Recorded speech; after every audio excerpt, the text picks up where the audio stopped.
Assalamualaikum warahmatullahi wabarakatuh. Apa kabar semuanya? Semoga kalian sehat selalu ya. Dan jangan lupa untuk jaga kesehatan. Masa jaga kesehatan gak bisa, apalagi jagain dia. Oke. Kenalin, aku Khairunisa dari bimbingan konseling Islam IAIN Langsa. Nah, hari ini aku mau sharing-sharing tentang hubungan persahabatan nih. Oke, langsung saja ya kepada pembahasannya. Menurut Aditya Oktaviana, sahabat ialah orang yang senantiasa ada di saat kita sedang terpuruk maupun bahagia, serta mampu menemani hari-hari kamu menjadi lebih berwarna. Untuk itu, hubungan persahabatan adalah karunia terindah yang kita miliki, apalagi sahabat yang mengingatkan kamu di jalan yang benar. Dan menurut dari Tika Anggraini Purba mengatakan bahwa persahabatan ialah hubungan yang teruji oleh waktu dan jarak. Sahabat itu tidak cukup hanya mengenal kita saja, namun harus pula saling mempercayai satu sama lain. Oke, ngomongin tentang persahabatan nih, telah terbentuk pada saat awal kehidupan bayi yang bisa kita lihat pada interaksi bayi dengan ibu, yang akan membentuk ikatan emosional yang ditunjukkan oleh perilaku bayi yang selalu ingin dekat dengan ibunya. Nah, semakin bertambah usia seseorang, itu semakin kompleks hubungan sosialnya. Tidak hanya hubungan dengan keluarga nih guys, tetapi juga menjalin kedekatan dengan individu lain di luar keluarganya.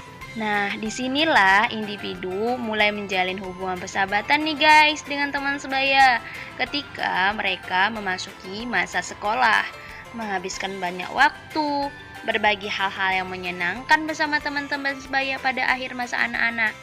Dan juga, individu akan menjalin hubungan pertemanan dengan lebih akrab dan lebih selektif dalam memilih teman ketika memasuki masa remaja. Ikatan emosional dalam hubungan persahabatan itu dijalin sangat kuat, dan hubungan persahabatan menjadi sangat penting bagi seorang remaja. Dalam hubungan persahabatan yang erat bukan hanya menimbulkan keakraban aja nih guys, tetapi juga akan menimbulkan ikatan emosional antar individu yang disebut dengan kelekatan atau attachment. Sudah tahu belum attachment itu apa? Attachment ialah ikatan emosional yang kuat melalui interaksi dengan orang yang mempunyai arti khusus dalam kehidupan kamu. Pastinya kamu memiliki banyak kecocokan dan kegemaran yang sama dengan sahabatmu. Semakin lama dan semakin dekat persahabatan, maka semakin sering pula menggunakan baju yang senada, seperti warna bajunya yang sama meskipun tidak ada janjian. Jadi tidak menutup kemungkinan jika kamu akan menyukai lelaki yang sama dengan sahabatmu karena kecocokan, kesukaan, dan emosional yang sama. Dan juga kamu akan mudah menebak pikiran satu sama lain.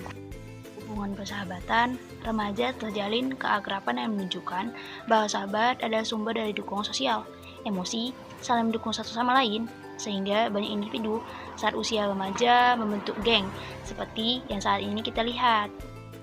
Nah, dalam hubungan persahabatan, remaja ini dapat bersifat positif dan dapat juga dengan negatif, tergantung bagaimana remaja mengontrol dirinya dalam pertemanan.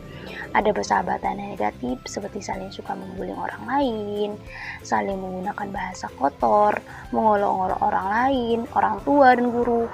Dan ada persahabatan yang positif nih, memberi efek perubahan ke arah yang lebih baik, seperti saling mendukung untuk memperoleh prestasi dan lain hal. Ketika remaja gagal dalam membina persahabatan yang akrab, mereka akan mengalami perasaan kesepian, diikuti dengan harga diri yang menurun. Dan terus, menjalin hubungan persahabatan saat remaja memberikan fungsi secara psikologis nih buat kamu, yang diungkapkan oleh Gottman dan Parker. Hubungan persahabatan pada saat remaja akan menjadi media belajar untuk meningkatkan kemampuan dalam menjalin hubungan sosial pada saat dewasa. Belajar berinteraksi, menyesuaikan diri, dan mengontrol perilaku sosial. Dan di sini, jika hubungan persahabatan remaja berjalan sesuai dengan fungsinya, maka pastinya hubungan ini akan membawa pada dampak yang positif. Keberadaan seseorang yang dapat menerima menghargai dirinya apa adanya, serta memberi dukungan akan memunculkan rasa keberhargaan. Persahabatan ini membantu remaja dalam pembentukan diri mereka, guys. Selain itu, hubungan persahabatan akan menjadi wadah bagi remaja untuk belajar mengerti dirinya sendiri maupun orang lain, bekerja sama untuk menyatukan perbedaan, belajar bertingkah laku, dan menjadikannya pengalaman. Dalam fase remaja, mereka mempunyai kriteria sendiri dalam memilih sahabat loh, sehingga mereka tidak ingin orang lain memilihkan sahabat untuk dirinya. Disinilah konflik dapat muncul ketika sahabat yang dipilih tersebut tidak sesuai dengan harapan, dan terkadang remaja memiliki kemungkinan berusaha untuk mengubah sahabatnya menjadi sosok yang ia inginkan, dan hal inilah yang dapat memicu pertengkaran dan bubarnya hubungan persahabatan nih guys. Untuk menghadapi konflik-konflik yang dapat muncul dalam hubungan persahabatan, remaja perlu mengasah dan mengembangkan kecerdasan emosionalnya. Karena menurut dari Saloveri and Mayer, kecerdasan emosional adalah kemampuan memantau maupun mengendalikan perasaan diri sendiri dan orang lain, serta menggunakan perasaan-perasaannya tersebut untuk memandu pikiran, tindakan dalam menghadapi persoalan mereka. Selain itu, untuk menjaga kualitas hubungan persahabatan yang sudah terjalin dibutuhkan pemahaman yang baik mengenai dirinya sendiri maupun orang lain. Remaja harus dapat menyadari maupun menghormati setiap perbedaan yang terdapat dalam diri setiap individu, baik mengenai kepribadian, perspektif, kebutuhan, dan hal-hal kecil lainnya. Selain itu, remaja juga hendaknya memahami perasaan sendiri dan perasaan orang lain, serta mampu mengendalikan perasaannya dan mengungkapkannya pada situasi yang tepat. Ketika terjadi permasalahan dalam persahabatan atau ada salah satu pihak sahabat yang mempunyai masalah, maka pihak lainnya dapat membantu sahabatnya dalam menyelesaikan masalahnya atau memberikan dukungan emosional secara efektif. Sudah tahu belum bahwa hubungan persahabatan remaja memiliki perbedaan kualitas berdasarkan gender role? Nah, menurut dari penelitian Chaplin and Aldo, subjek perempuan yang memiliki kualitas persahabatan lebih tinggi dibandingkan subjek laki-laki.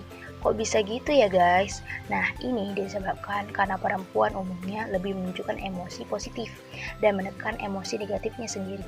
Sementara laki-laki lebih sering menunjukkan emosi negatif. Tetapi perbedaan ini bukanlah hal yang bersifat menetap sebagai sifat individu, melainkan dapat berubah seiring waktu. Pada umumnya, remaja perempuan memang lebih bebas menunjukkan ekspresi emosinya dibandingkan dengan remaja laki-laki. Nah, remaja perempuan dapat menunjukkan empati dan simpatinya dengan ekspresi wajah dan perilaku tolong-menolong,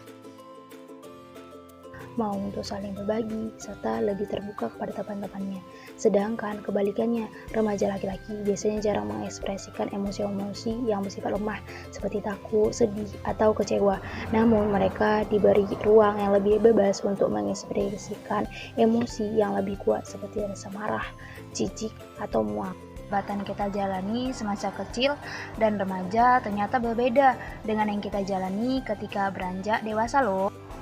Perbedaan itu ialah yang pertama, pertemuan bukan sekedar membahas tentang pekerjaan ataupun tugas kuliah, namun hal-hal yang lebih mendalam, misal curhat tentang hubungan asmara atau tentang rumah tangga. Kedua, meminta pertolongan menjadi hal yang wajar.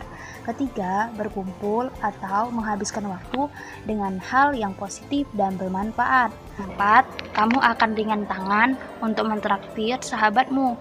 Ini dikarenakan tahap dewasa, kamu sudah bekerja dan sudah berpenghasilan. Nah, ada tips nih agar hubungan persahabatan kamu menjadi erat.